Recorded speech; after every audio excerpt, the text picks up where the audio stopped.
Shalom, bien-aimés dans le Seigneur, que Dieu vous bénisse. C'est encore votre frère Franck de l'église La Nécessité.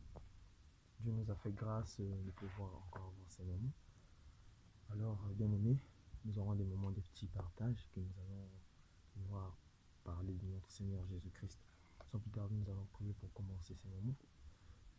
Éternel Dieu, que ton nom soit élevé au-dessus de tout parce que tu n'as point changé. Tu restes le même hier, aujourd'hui, éternellement. Voici que ces moments éternels, nous voudrons que tu sois au contrôle de tout, que toi tu puisses directionner, tu puisses nous guider et nous protéger, faire à ce que cet enseignement puisse être pour nous, papa, notre vie, et que cela soit des forts enseignements pour que nous puissions marcher selon ta parole, au nom de notre Seigneur Jésus-Christ. Alors, bien aimés, sans plus tarder, nous allons parler de quelque chose aujourd'hui. Nous avons notre thème d'aujourd'hui, nous allons parler de c'est quoi être chrétien. Bien aimé, ce thème est la base en fait de notre vie chrétienne, est la base du commencement avec le Seigneur Jésus-Christ. Tous nous savons, nous déclarons de notre bouche que nous sommes chrétiens, mais plusieurs d'entre nous, ou encore nous ne savons pas vraiment ce que nous disons. Alors, nous allons en fait chercher à comprendre un peu. Quand on dit on est chrétien, c'est d'abord quoi être chrétien? Nous allons comprendre ça en ce jour. Pour cela, nous allons d'abord définir le mot, la définition du mot chrétien. Selon le Robert, excusez, chrétien signifie, c'est une personne qui professe la loi en Jésus-Christ. Quand on est chrétien, nous sommes ceux qui professons la foi en Jésus-Christ. Nous professons que Jésus-Christ est Seigneur, qui nous a sauvés. C'est ça, nous sommes chrétiens. Mais selon la Bible, ce que nous essayons de comprendre selon la Bible, être chrétien en fait, c'est les chrétiens, ce sont des disciples de Jésus-Christ. Les chrétiens, nous sommes disciples de Jésus-Christ. Comme le nom lui-même signifie, Christ. Nous sommes des chrétiens, nous sommes disciples du Seigneur Jésus. Pour cela, je vais prendre la parole de Dieu dans le livre de Marc, de Matthieu, le chapitre 28, le verset 19 jusqu'au verset 20.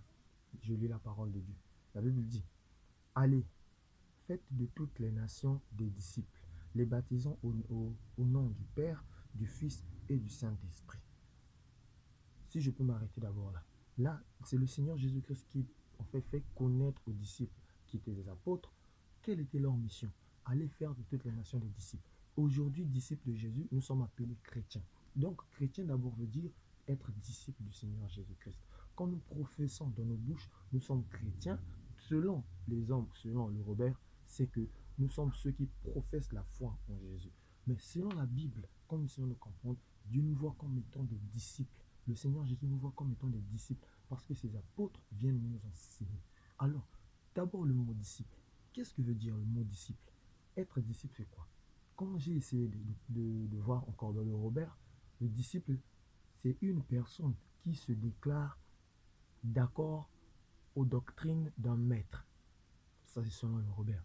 C'est celui qui se déclare d'accord aux doctrines d'un maître. Donc, si nous essayons un peu de comprendre, être chrétien, c'est se déclarer d'accord à la doctrine du Seigneur Jésus-Christ. Nous nous sommes déclarés d'accord à suivre le Seigneur Jésus-Christ, à voir les choses selon le Seigneur Jésus-Christ. Nous sommes déclarés d'accord de tous les 10 commandements. Nous sommes déclarés d'accord à être selon l'image du Seigneur Jésus-Christ. Lui, il est venu avec sa doctrine et nous avons saisi cette doctrine. Nous avons dit oui, nous allons apprendre cela et nous avons dit d'accord à cette doctrine. Pour cela, je vais continuer la parole de Dieu. Le livre de Matthieu toujours, le verset 19 et jusqu'au verset 20. La Bible dit, ça c'est Matthieu 28, verset 19 au verset 20. La Bible dit: allez, faites de toutes les nations des disciples, les baptisant au nom du Père, du Fils et du Saint-Esprit, et enseignez-leur à observer tout ce que je vous ai prescrit. Et voici, je suis avec vous tous les jours jusqu'à la fin du monde. Il dit quoi au verset 20? Et enseignez-leur à observer tout ce que je vous ai prescrit. Donc, quand on parle de l'observation, c'est regarder la chose, puis veiller à ce que la chose se fait. Donc, nous devons être ceux qui doivent observer. Le but des apôtres, c'était pas de nous enseigner, nous faire connaître seulement la loi de Dieu, la foi en Jésus. Mais c'était que pour que nous nous devenons disciples. Or, le disciple, c'est celui qui est enseigné et c'est celui en fait, qui observe ce qu'il a reçu comme enseignement. Donc, nous, étant que chrétiens, disciples du Seigneur Jésus-Christ, nous sommes les observateurs de la loi de Dieu saint. Nous ne sommes pas des copieurs. Nous ne pouvons pas proférer seulement de notre bouche que nous sommes chrétiens ou encore la loi du Seigneur, la parole de Dieu, et nous ne manifestons pas cela. Parce que l'observation se manifeste tant mentale que physique. Ce qui revient à dire, c'est que nous devons non seulement à l'intérieur de nous observer la loi, lire continuellement la Bible, mais observer aussi physiquement. Parce que cette loi est manifeste. Parce que quand nous voyons la manière de marcher des gens du monde, nous, par la loi que nous avons reçue, nous devons observer que cela ne soit pas aussi en nous. Nous devons observer que nous n'avons pas laissé l'intrusion rentrer en nous. En tant que disciples, nous devons observer la doctrine de notre maître bien-aimé. Donc, souvent, nous, les chrétiens de cette dernière génération, nous faisons cette erreur. Nous proférons de notre bouche que nous sommes chrétiens, mais nous n'observons pas la loi de notre Seigneur. Bien-aimé dans le Seigneur, je te sensibilise toujours, toutefois. Toi qui crois que la vie chrétienne ou encore être chrétien, ce n'est que aller à l'église ou encore aller dimanche louer le Seigneur, proférer de sa bouche le Seigneur Jésus et ne pas observer dans sa vie la loi de notre Dieu. Tu dois revenir sur cela. La vie chrétienne ne consiste pas seulement dans le témoignage.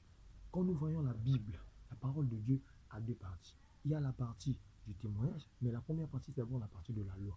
Jésus-Christ dit, ne croyez pas que je suis venu pour abolir la loi, mais je suis venu accomplir. Il est venu accomplir la loi. Or, il y a la loi que nous devrions observer. C'est cette loi-là qui fera de nous des hommes libres, comme étant des disciples du Seigneur Jésus-Christ. Bien-aimés dans le Seigneur. Je sais que c'est difficile dans notre génération, dernière génération, d'observer la loi de notre Seigneur. Pour cela, j'aimerais qu'on fasse cette prière avec toi. Tu vas prier que le Seigneur Dieu puisse te sensibiliser à sa loi. Prions en entendant le Seigneur Jésus-Christ. Éternel, aide ce bien-aimé, aide tous ceux qui peuvent, oh Éternel, suivre cette vidéo afin qu'ils puissent observer ta loi. L'observation ne consiste pas seulement à lire et à voir. Non, papa, ça consiste aussi de voir dans nos vies, observer que nous puissions avoir cette loi, puisse être manifeste dans nos vies. Éternel Dieu, pour chaque personne, je communique au nom puissant de Jésus, la mère triomphante de l'Éternel, qui vient pour reprendre toute pensée captive à la connaissance de Christ notre Sauveur. Soutiens-les, papa, qu'ils ne puissent pas tomber en cette dernière génération. Et s'ils étaient tombés, s'ils étaient loin de ta loi, Abba Père, renforce-les, marche ensemble avec eux, conduis-les, papa, au nom précieux de Jésus-Christ. Éternel Dieu, nous avons ainsi prié. Nous disons Amen. Bien-aimés dans le Seigneur, c'était votre frère, le frère Franck. Comme vous le savez, cette chaîne ou encore ces vidéos sont mises pour nous fortifier. C'est pour nous enseigner que nous puissions partager aussi la parole de Dieu. N'oubliez pas toutefois à partager la vidéo ou encore mettre, parce que quand vous mettez un j'aime, c'est pour ajouter, pour faire à ce que la vidéo soit encore plus propagée.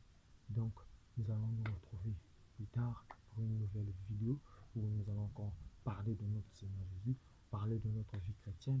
Que Dieu vous bénisse, vous tous qui suivez la vidéo. À plus tard. Que le Seigneur Jésus soit avec vous. Et n'oubliez pas que le Seigneur Jésus revient bientôt. Amen.